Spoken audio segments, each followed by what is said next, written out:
Kali yang keberapa ke Aceh? Saya telah sampai ke Aceh kali kedua. Kali pertama pada tahun 2014 dan yang sekarang adalah pada bulan Ramadan. Sangat suka datang pada bulan Ramadan. Apa yang paling berkesan suasana Ramadan di Aceh?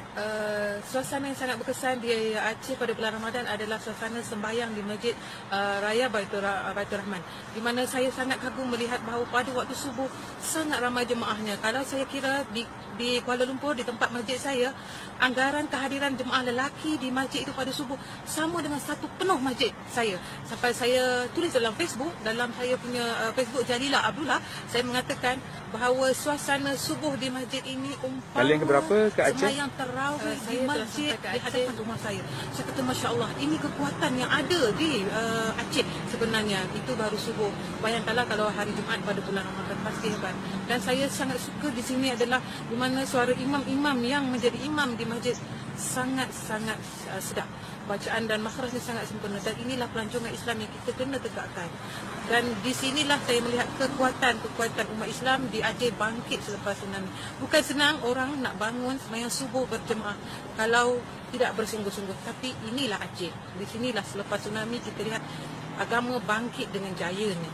Setelah melawat tempat-tempat pelancongan, sejarah, budaya, kemudian tempat-tempat tsunami, apa yang terkesan? Tempat-tempat tsunami semua saya telah ziarahi dan saya tengok orang Aceh sangat hebat. Yang kali yang terbaru saya melawat ialah kapal apung, di mana tak sangka ada museum dalamnya. Sebelum ni kami hanya melihat dari atas. Kali ini dapat masuk. Masya Allah, sungguh-sungguh orang Aceh seorang yang sangat kreatif, aktif, dan kalau betul-betul digabungkan dengan kekuatan beragama, belajar pada ain lagi sungguh-sungguh, mereka akan jadi orang yang hebat di dunia ini.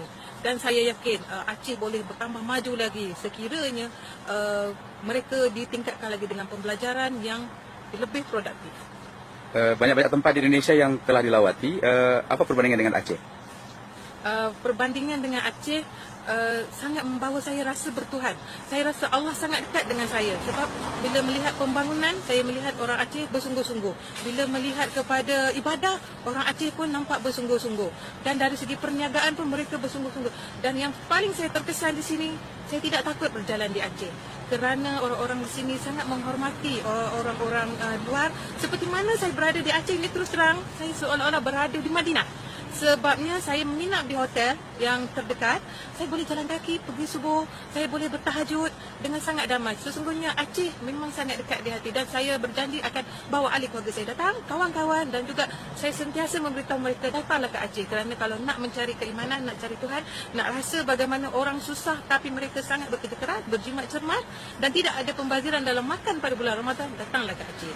Sesungguhnya saya melihat juga pondok-pondok tahfiz, serasa macam Masya Allah, mereka ada majlis-majlis zikir sebelum berbuka, sangat mendekatkan diri dengan Tuhan, sejam sebelum berbuka. Sedangkan ini selalunya orang akan lalai banyak masa sibuk dengan menghadap juadah. Tapi di pondok-pondok ini mereka berzikir sebelum berbuka. Inilah yang kita kena terapkan, dan inilah kita kena bawa pelancongan di Aceh, di mana kita bawa orang datang melawat ke madrasah-madrasah, daya-daya, kita lihat amalan anak-anak di sana dengan tuan-tuan gurunya. Dan sesungguhnya pada waktu itu Allah menyebut doa sangat makbul. Maka sebelum berbuka kita digalakkan doa berzikir banyak-banyak. Dan inilah yang saya dapat rasai di sini. Dan terlalu sedih nak tinggalkan Aceh walaupun saya baru 5 hari 4 malam di sini. Sangat merasakan Aceh adalah sebahagian daripada kehidupan saya, dan saya akan datang ke sini. Terakhir, boleh perkenalkan diri? Nama saya Puan Hajah Jalila binti Haji Abdullah. Saya merupakan pengurus pemasaran di jabatan di Galeri Ilmu Sdn Bhd, iaitu sebuah syarikat penerbitan buku-buku Islami, majalah Anis dan Asuk, dan juga penerbitan production TV dan radio di Malaysia. TV dan radio di Malaysia.